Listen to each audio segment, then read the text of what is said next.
para sedulur, welcome back di channel Bosan Jadi Karyawan. Kalian boleh bosan jadi karyawan, tapi jangan bosan nonton video ini. Hehehehe, hari ini kita akan omongin bisnis usaha modal sedikit, tapi untung berbukit-bukit. Sedulur, mari kita simak bersama-sama.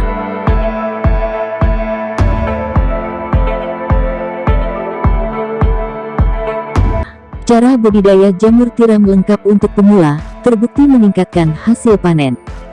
Budidaya jamur tiram menjadi salah satu agribisnis yang kini tumbuh melesat, sebab permintaan pasar yang semakin meningkat pesat. Bisnis jamur tiram memiliki masa panen yang cukup cepat, yaitu 4 bulan, dengan laba bersih bisa mencapai 3 juta lebih per bulannya. Sobat, sungguh menarikkan untuk dikembangkan. Hal inilah yang tentu menjadi peluang bagi dulur-dulur untuk mengembangkan budidaya jamur tiram dalam skala besar. Lalu apa saja yang menunjang kesuksesan budidaya jamur tiram?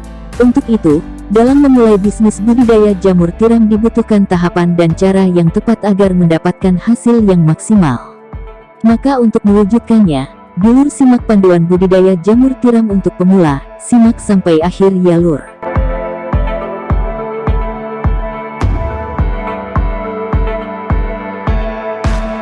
Syarat tumbuh budidaya jamur tiram putih.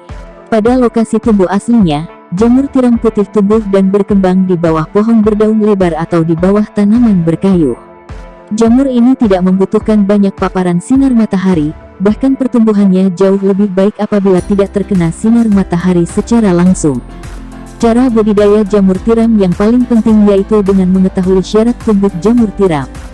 Dengan mengetahui syarat tumbuh jamur tiram, maka jamur tiram akan tumbuh dengan maksimal.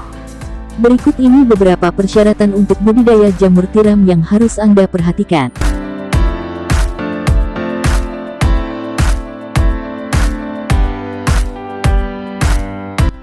A. Derajat keasaman atau pH. Budidaya jamur tiram putih tumbuh optimal pada pH yang mendekati normal, yaitu 6,87,0. Apabila pH terlalu rendah, maka akan menyebabkan pertumbuhan miselium jamur terganggu, tumbuh kontaminasi oleh jamur lain, bahkan menyebabkan kematian pada jamur tiram putih. Namun apabila pH terlalu tinggi, maka dapat menyebabkan sistem metabolisme jamur tidak efektif yang akan berujung pada kematian. B. Temperatur atau suhu. Suhu harus selalu dikontrol dan dijaga untuk mendapatkan pertumbuhan jamur yang baik. Suhu yang diperlukan pada saat inkubasi jamur tiram putih adalah 28-30 derajat Celcius, sementara pada saat pembentukan tubuh buah sampai panen, suhu yang diperlukan berkisar antara 22-28 derajat Celcius. C. Kelembaban. Kelembaban yang diperlukan agar jamur tiram dapat tumbuh dengan baik adalah sekitar 50-60% pada saat inkubasi. Sedangkan kelembaban pada saat pembentukan tubuh buah berkisar antara 90-95%. Apabila kelembaban kurang, maka substrat tanaman akan mengering.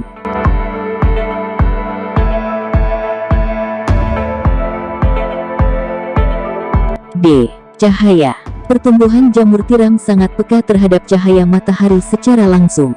Cahaya matahari yang terkena jamur secara langsung dapat menyebabkan jamur tersebut layu dan ukurannya pun kecil. Maka dari itu usahakan memberikan cahaya matahari secara tidak langsung pada budidaya jamur tiram. Cahaya matahari tidak langsung sangat bermanfaat dalam perangsangan awal terbentuknya tubuh buah. Usahakan agar ada pohon peneduh di dekat bangunan tempat budidaya jamur. E. Udara. Jamur membutuhkan oksigen yang cukup agar dapat tumbuh dengan optimal. Jamur tiram yang tumbuh pada tempat yang kekurangan oksigen memiliki tubuh buah kecil dan abnormal. Tubuh buah jamur yang kekurangan oksigen akan mudah layu dan mati. Ventilasi udara pada lokasi penanaman jamur tiram sangat penting untuk menjaga pertukaran udara berjalan dengan baik. Konsentrasi karbon dioksida yang terlalu banyak akan menyebabkan jamur tumbuh abnormal. Konsentrasi karbon dioksida tidak boleh lebih dari 0,02%. Cara budidaya jamur tiram putih.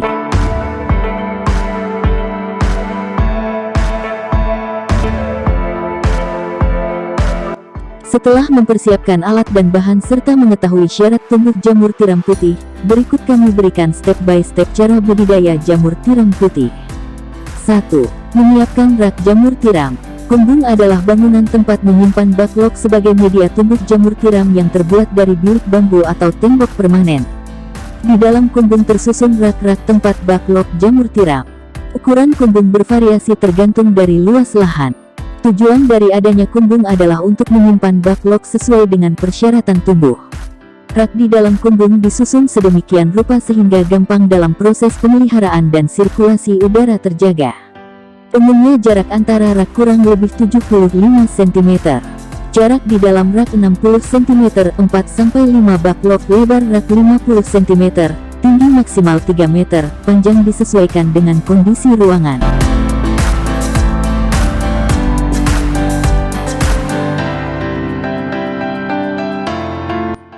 Dua, menyiapkan backlog jamur tiram. Selanjutnya yang diperlukan adalah backlog. Backlog adalah media tumbuh jamur. Backlog biasanya dibungkus plastik berbentuk silinder, di mana salah satu ujungnya diberi lubang. Dari lubang tersebut jamur tiram akan tumbuh keluar. Jika sobat masih pemula, dan belum bisa bikin backlog, alangkah baiknya beli backlog yang siap tanam saja. Langsung ditempatkan di rak yang sudah disiapkan. 3. Cara menyusun backlog. Berikut ini tahapan untuk memudahkan dulur bisa menyusun backlog. Selanjutnya yang perlu dilakukan adalah menyusun backlog. Backlog dapat disusun secara vertikal maupun horizontal. Kedua cara tersebut memiliki kelebihan masing-masing. Backlog yang disusun secara horizontal akan lebih aman terhadap siraman air. Jika melakukan penyiraman secara berlebihan, maka air tidak akan masuk ke dalam backlog. Selain itu, akan lebih mudah dalam proses pemanenan nantinya. Namun, saat penyusunan lebih banyak menyita tempat.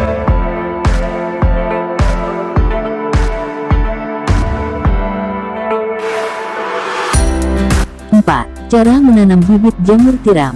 Cara budidaya jamur tiram selanjutnya adalah proses penanaman bibit.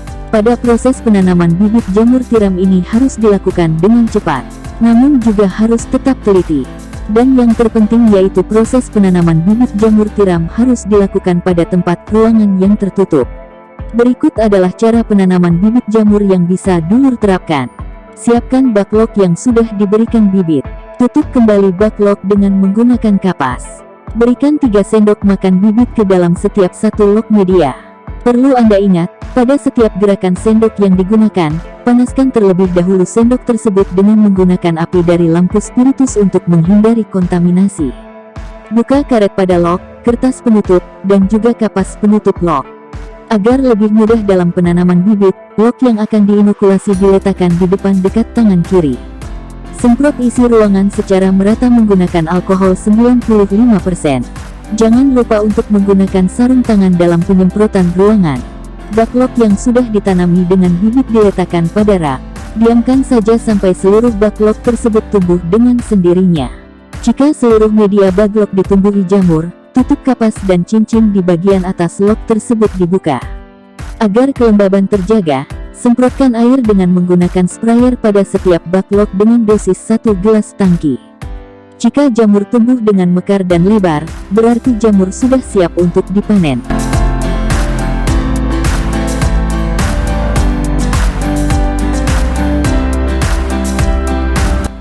5. Mencegah hama pada jamur tiram putih. Untuk mencegah munculnya hama dan penyakit pada budidaya jamur tiram putih, maka perawatan backlog jamur tiram harus diperhatikan. Hama dan penyakit bisa menyerang jamur tiram kapan saja sehingga pencegahan adalah hal penting yang harus Anda dilakukan. Berikut adalah hama yang biasa menyerang jamur tiram. A. Faktor lingkungan. Lingkungan merupakan faktor utama yang dapat menyebabkan tumbuhnya hama dan penyakit. Untuk mencegahnya, lakukan penyemprotan formalin di daerah sekitar kumbung secara berkala. B. Ulat. Salah satu hama yang menyerang jamur tiram adalah ulat. Hama ulat dapat muncul karena tempat terlalu lembab, kotor dan kondisi kumbung yang kurang terawat. Hama ulat ini bisa dicegah dengan selalu membersihkan kumbung dan rak jamur. Angkat sisa bonggol jamur dan jamur yang tidak bisa dipanen. Bersihkan juga jamur-jamur kecil yang disebut dengan jamur hama. Hama ulat sering muncul ketika memasuki musim hujan. Saat itu kelembapan udara sangat tinggi sehingga tempat menjadi basah. Cara mencegahnya yakni dengan membangun ventilasi udara di kumbung. Bukalah lubang ventilasi udara saat musim hujan dan hentikan penyiraman. C. Kepik. Hama lainnya yang biasa menyerang jamur tiram adalah kepik. Hama kepik ini muncul karena adanya pangkal jamur yang masih tertanam di baglok. Kepik merupakan cikal bakal datangnya hama ulat juga. Untuk mencegah hama kepik, bersihkanlah kumbung dan semprot dengan formalin. Selain itu, jangan meletakkan kumbung terlalu dekat dengan kandang ternak. Serangan hama dan penyakit pada tanaman jamur tiram bisa diminimalisir sejak awal oleh dulur, salah satunya dengan menggunakan pupuk organik saat persiapan media tanam baglok maupun saat penanaman sampai perawatan bibit jamur tiram. Salah satu bakteri premium pupuk organik yang menunjang Micrococcus roseus yang dapat menunjang kekebalan terhadap penyakit pada tanaman sekaligus itu kualitas organik lebih terjamin dulur. Pastikan untuk hasil panen jamur tiram yang berkualitas dan hasilnya memuaskan, untuk mengkombinasikan dengan pupuk organik.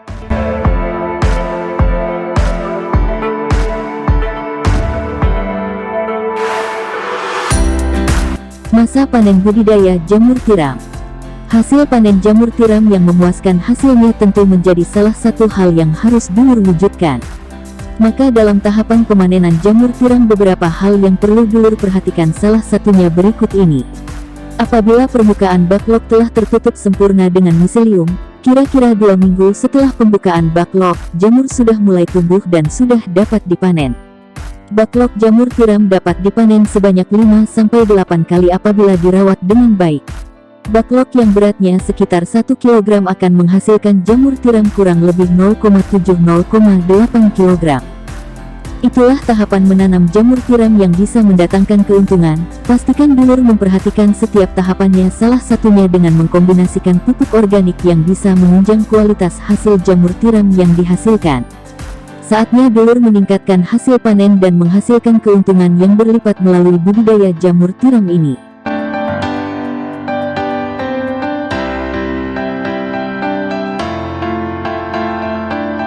Gimana lur, bisnis yang menjanjikan bukan? Sobat harus yakin dan semangat. Modal receh, tapi hasil bisa jutaan. Jangan lupa untuk selalu bersyukur atas nikmat Allah. Jangan lupa untuk subscribe, like dan komen. Sampai jumpa di video berikutnya.